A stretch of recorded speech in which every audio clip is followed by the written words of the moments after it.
আর মাত্র কয়েকদিনের অপেক্ষা, তারপরেই গোটা রাজ্য জুড়ে পালিত হবে বসন্ত উৎসব। আকাশে বাতাসে এখন থেকে লেগে গেছে বসন্তের ছোঁয়া। আর এই পরিস্থিতিতে কেমন থাকবে আবহাওয়া? রাতের দিকে শহর ও দক্ষিণের জেলাগুলিতে হালকা শীতভাব অনুভূত হলেও বেলা বাড়ার সঙ্গে সঙ্গে এই শীতের আমেজ ক্রমশ হ্রাস পাচ্ছে। বেলা বাড়তেই ঝলসানি রোদের দাপটে শরীর রীতিমতো অস্থির করছে। আলিপুর আবহাওয়া দপ্তর সূত্রে জানা যায়, চলতি মাসের শেষের দিকেই বঙ্গের তাপমাত্রা পৌঁছে যেতে পারে ৩৫ ডিগ্রি সেলসিয়াসের কাছে।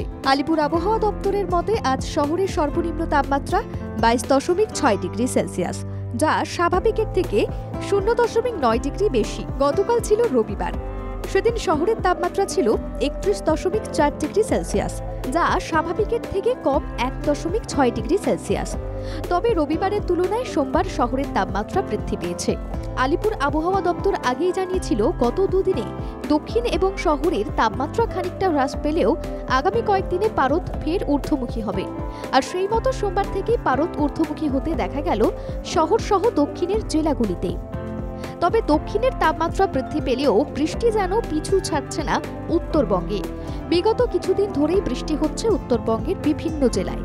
আগামী শুক্রবার আলিপুরদুয়ার, জলপাইগুড়ি, দার্জিলিং এবং কালিম্পংয়ে বজ্রবিদ্যুৎ সহ বৃষ্টির সম্ভাবনা।